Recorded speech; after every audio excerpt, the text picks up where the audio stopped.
So I recently asked for suggestions on videos people wanted to see and got quite a few responses. I hope to tackle them all in time, though two of the suggestions stood out to me because I have actually seen them brought up in other comments before. This is about the Shadow Animatronics, specifically Shadow Bonnie. So thank you Mr. Blackwhite and Marcio Hack for suggesting this. Now you might be expecting this video to sound an awful lot like the puppet one, but in actuality, the Shadow Animatronics are different beasts entirely.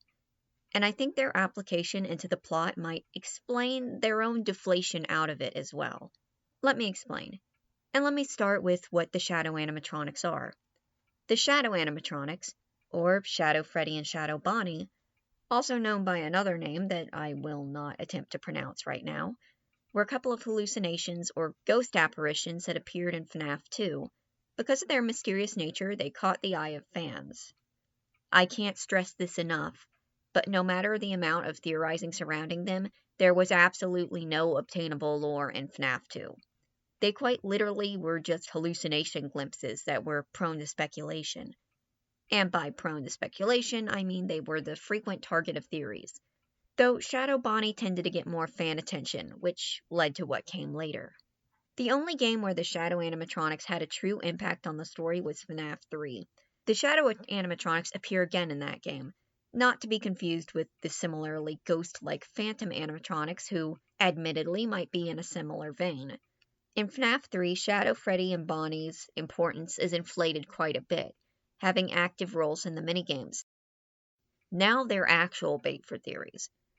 Though there isn't enough to come up with too much concrete evidence about them, save that they seem to be working with the animatronics and thus might also be victims of Afton, though these minigames can be read both ways.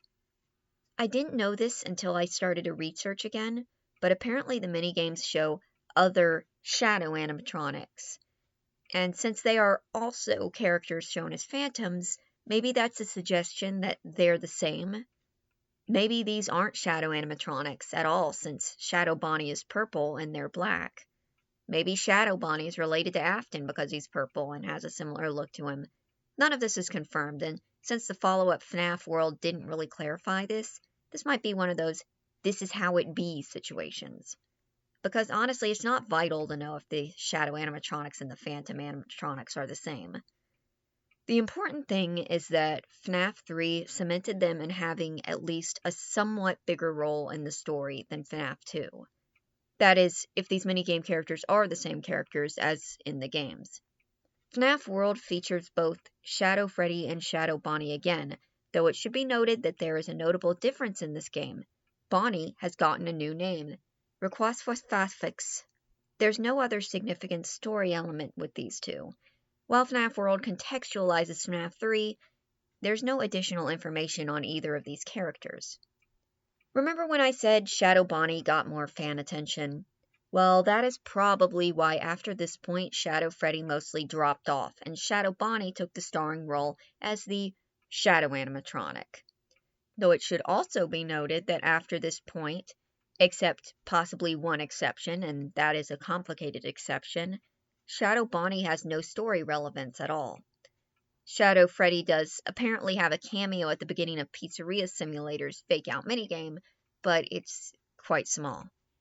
In contrast, Shadow Bonnie has had cameos in every FNAF game since then, though before you think this might convert to story relevance, let's take a look at what those cameos entail.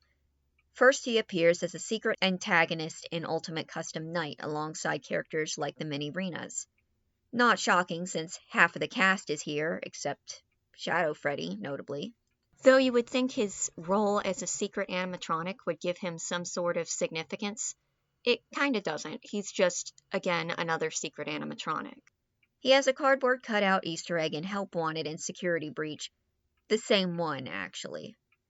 But his biggest role was his addition into Special Delivery, or Fnaf AR. But there's some caveats. When you collect too much Dark Remnant, Shadow Bonnie will spawn and confront you. Then he pretty much plays like your typical adversary, slowly approaching and teleporting as you fight him off. He is one of the more difficult characters to fight, at least I think so, but he pays out a lot more Remnant. However, you can't collect his suit or character, He's more like an optional boss for loot. The caveats I had are that the Remnant mechanic itself, while a workable solution to making it collectible, is only Remnant in name alone.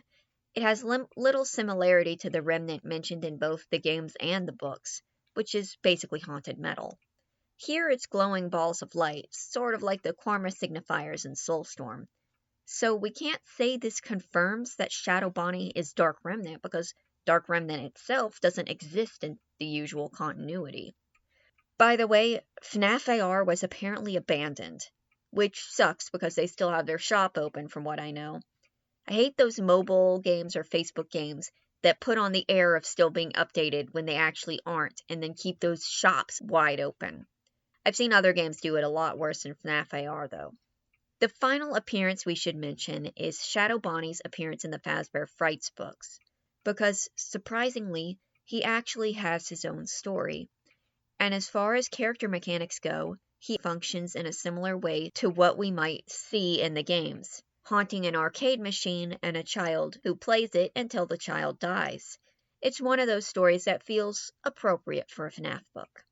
But that's where we leave off. You could say those cameos show the Shadow Animatronics' relevance, but if we get technical on importance, the last mainline game where these two really had a foothold was FNAF 3. Everything past there was either Look or You'll Miss It cameos or The Gang's All Here cameos. And to be completely honest yet again, I'm not really shocked at this. Make no mistake, I can understand why people might want closure on the Shadow Animatronics after this much relentless teasing, but from all of this, I'm starting to wonder if the Shadow Animatronics weren't supposed to be a big deal. Yes, they had their notable roles in 2 and 3, but after that point, I think their cameo appearances were just that. Cameos. FNAF has a way of really focusing on characters until it gets bored of them and throws them over for the Aftons. And Bonnies in general have pretty much always had this happen. Can you believe that the unsolved mystery of Glamrock Bonnie is the biggest thing that happened to Bonnie since he lost his face? Crazy, I know. But unlike characters like the Puppet and Ennard who have fully concreted stories and relationship webs with the other characters, the Shadow Animatronics didn't. The fact that they had such a big, though unexplained relevance upgrade from FNAF 2 to 3 could have always been planned, but part of me wonders if it was a reaction to fan interest instead. And part of me wonders if Shadow Bonnie's continued return in these short blips are the same. And in that sense, I think we're pretty fortunate to get this much of a character when so many others have been lost. And I might tick some folks off here, I don't think Shadow Bonnie could work in the current storyline FNAF's going for without feeling entirely out of place, unless it upgraded to being a Shadow Glamrock Bonnie and Glamrock Bonnie himself becoming some sort of relevant character, in which case, yes, it could work, but as a toy Bonnie modeled ghost in a game full of high-tech robots, maybe not so much. Not that I would be disappointed with a return. While I haven't had a huge interest in the Shadow Animatronics, I wouldn't mind seeing them again. And I'm sure we will. I just don't expect the same amount of story relevance as in FNAF 2 and 3. And now that I've said that, they're going to have a major role in Ruin. So you're welcome.